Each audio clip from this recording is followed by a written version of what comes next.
Gato Perro with another review, this time on the Arkham Origins Series 1, the Joker.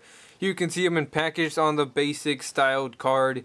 More of a, I don't even know what shape this is. It looks like, whatever, just a different shape from the rest of the figures where it was a cowl. This is more of a batarang at the top with the Batman logo, all like popped out bubbly with the Batman letters. Very nice. You can see his nameplate right there on the side. Or on the bottom. On the side there's really nothing but a good look at the figure if you want on Mint on Card Collector. On the back you can just see the same bio, that I've read already on the Bane review.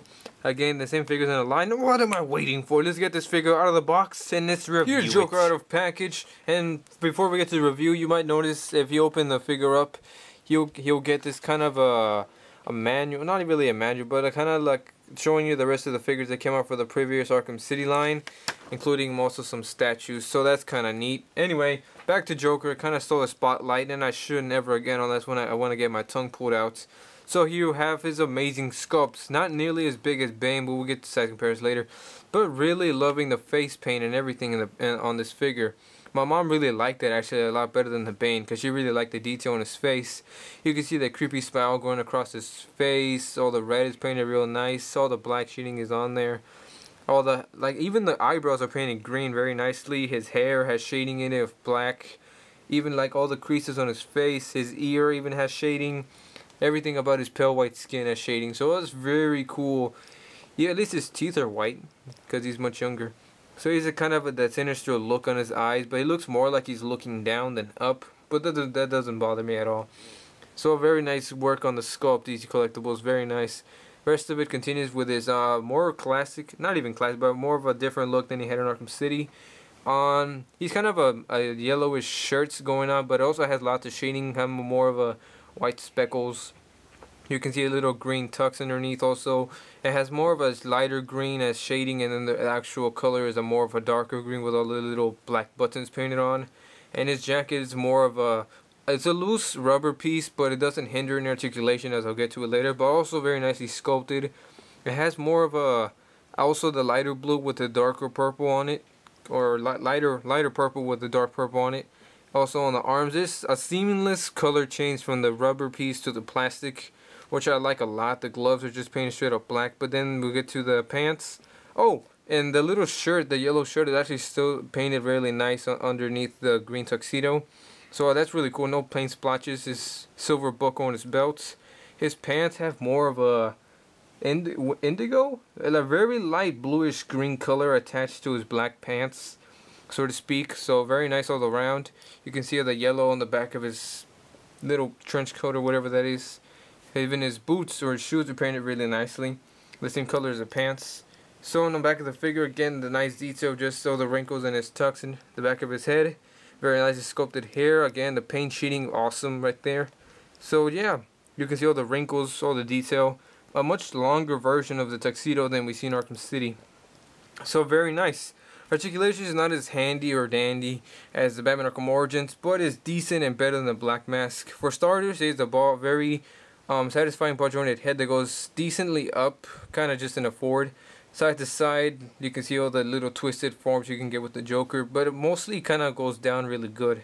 So it's very sadistic looking Joker. So his arms are kind of more of a swivel, but don't have ball joints. It goes up all the way 360, but rather than turn it all the way.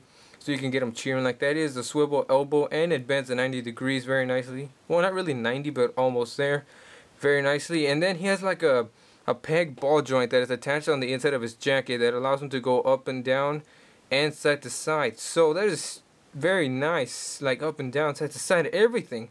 Very glad they went with that, since Joker does a lot of open arm poses behind him. As far as his waist, there's no torso because they don't want to interrupt the joint, but there is waist, so it's very fantastic. I don't know if the Black Mask has it or not. As for his legs, they only go swivel and out, which I'm fine with. They swivel out that far if you want to get them in a kicking pose. How back do they go? So that's pretty far actually. So you can get him some really nice walking poses if you can't balance him. He has only one bend at the knee, which I have no problem with. Right up to that far, and then his ankles just have a swivel that goes side to side. So really not bad articulation. Really actually quite good. I think better than the Black Mask. So size comparison. We're going to compare him to the Arkham City Joker from the Mattel line of Joker and Robin 2-pack that came out. Here we have the Joker from Arkham City. You can see the size comparison right there.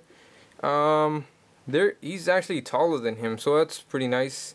Initially I got this Joker because I really wanted the articulation on a Joker, but this guy has better paint detail, I must say. I don't know which one I like better. I think I like the sculpt on this one, but articulation is better. So kind of your choice on which one you want to go with. And up next to his favorite, or his love of his life, Batman. Not Harley Quinn. Where is he? 152. There he is. You can see, since I don't have Arkham Origins yet, which is kind of disappointing, you can see his height difference right there. And it looks like Joker's taller than Batman, which really is not supposed to happen. So, there you have it. Oh, right. I wanted to compare him to Bane. That's right. Here he is compared to the Arkham Origins Bane. Yeah. You can see how much more of a bang for your buck you're getting with Bane. But Joker's not disappointing either, since the basic DC Collectibles was 25 bucks. I totally recommend this Joker. Definitely a lot better than the Black Mask and articulation and paints. So this has been Gato Perro. I would give this figure a perfect 9. You, Gato? 9 also. 9. Alright guys, stay tuned for more Arkham Origins reviews, other reviews and stop motions on this channel, Gato Perro. We'll see you next time. What are you doing? Okay.